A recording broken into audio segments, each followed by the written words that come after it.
I inherited the movie theater my grandpa owned, but I wish he told me about the awful thing that happened in Screen 6. Supposedly it had always been this way, stretching way back to when my grandpa opened this place almost 97 years ago. I inherited it when he passed a decade or so ago, given that my father didn't want anything to do with the place, and since then I've made sure to diligently follow his final wish. He might have left me the theater, but there was one condition. Not that it had been forcible if I went against his wish, more about that later, but the condition was present nonetheless. Never, ever let the film stop running in Screen 6. Now, I'd practically grown up in that theater, given it was a nice little hangout spot after closing time, but I never knew anything about the existence of a sixth screen. It had always been 5. Grandpa left that sentence and a little picture guide to find the controls for that screen as well as the security footage system for it. He also left a letter, only to be opened once I had been running the theater for long enough to understand the importance of Screen 6. It baffled me at the time, but I kept that wish too and tucked the letter away. He never told me where to find the screen itself, either. The first thing I did was check the cameras, only to find they showed nothing of interest. No moviegoers were present in this secret little screen, nor were any employees. The black and white footage from the vantage point of a camera positioned above the screen of a silent, empty room filled with rows and rows and endless rows of dusty chairs stared back at me. Somehow it was larger than all of our other screens. After unlocking the neat little contraption he described, I realized the system for that screen was digital. Huh, strange, I mumbled, given the fact our theater was always quite proud of being the only film-only establishment in town. I suppose digital files make running the screen endlessly an easier task. Something jumped out at me, though. The digital file being used to loop over and over was just that, a singular file. It wasn't cycling through a library of movies. The same one was playing over and over. The file name? I've always been a curious person, and part of me wanted to resist. Some instinct was screaming at me to stop, but I couldn't. I had to take a glimpse at the little outdated screen synced up to the projector. It was grainy and degraded, footage that looked like it had been shot in the mid-20th century or so. A group of men dressed in black and women dressed in white circled a tree with interlocked hands. They looked like they were speaking, maybe singing. Regardless, there was no audio. They went round and round this great old tree for what felt like forever, before stopping in their tracks and just standing there for a minute or two. The footage cut an unspecified amount of time forward to reveal their black and white garments blowing in the wind as they hung from various branches of the tree. All of them. It didn't matter that there wasn't any audio. I could feel the silence seeping out of that screen. Cut to black.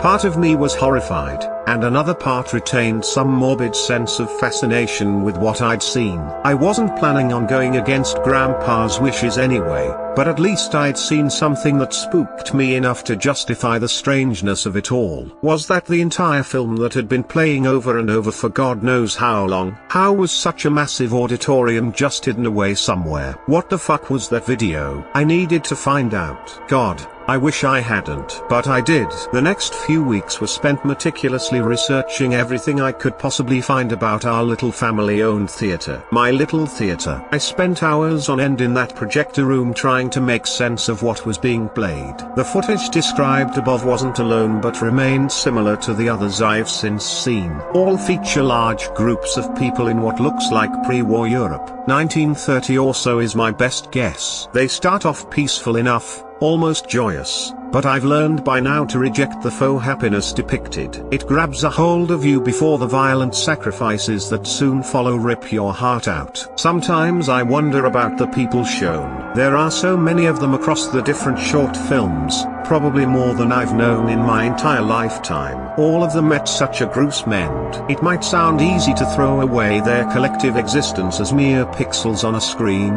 but I can't. The local newspaper allowed me access to their archive to find out a little more, and things began to tie themselves together. I had to sift through cardboard box after cardboard box to find what I'd been looking for, but I eventually did. Back in 1931, there had been an awful incident at our theater. At the time it was owned by Grandpa, and things were looking up given it was the only establishment of its kind in town. Unfortunately, something terrible was to happen soon. It was a cool October evening when local police were alerted to a disturbance down at the movie theater by terrified patrons. You see, back then there was a Screen 6 nestled right next to Screen 5. It was the focal selling point as a state-of-the-art screen showing only the finest films. Those in Screen 5 began to realize something was badly wrong when the sound of an incessantly crying and screaming child began to drown out the more pleasant sound of their film. The talkies, as films with spoken audio were known in their 1930s heyday,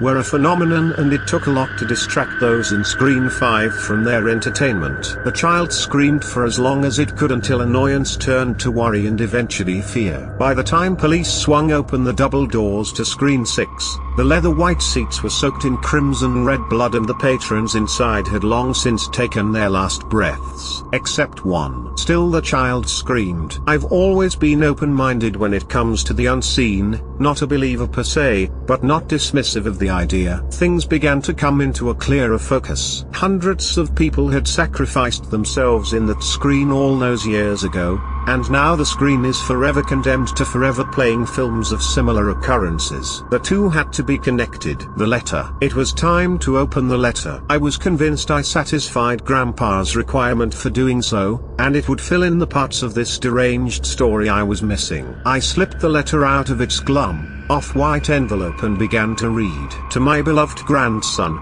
by now you probably know much more about the story of our little theater than you did when I left it to you. I'm sorry it took until we were separated for you to learn the truth, but it was something that had to be done. Those people that are in the films playing on Screen 6 were part of an ancient cult. The Men of Mephistopheles they called themselves. They would live in communes, and the peaceful images you've come to see are of their day-to-day lives, and as you have also come to see, they would eventually offer themselves en masse in blood sacrifices. One of these sacrifices happened to take place in Screen 6 of our theater, and once again I'm sure you have come to learn of this given you are reading this letter. The locations in which these sacrifices take place are forever bound to the souls lost there in some form or another. To illustrate, that great big tree in one of the films is now the site of countless suicides. Their crime? Daring to walk where the Men of Mephistopheles once walked, and where they left this earth. Our particular curse happens to be that Screen 6 began to be the site of similar suicides, and so did our other screens. We could never figure out why they weren't contained to the immediate site of the original sacrifice, but needed to find a way to stop them. Times were tough, and the money the theater brought in was important to all of our lives. An occultist suggested the endless film screening as a way to stem the flow whilst we found a more permanent solution. But before long we realized it stopped the awful goings-on entirely. So we let the films play and then play some more. Screen 6 had originally been downstairs since the building only allowed for that kind of space down there, so we turned it into a tomb. Maybe the misguided souls lost there found some peace in the dusty catacomb of a theater left behind. Now if you know the story of the sacrifice at our theater, you know there was a singular child who survived it all. That child? Your father. I'm so sorry for keeping the truth locked away from you the way I did.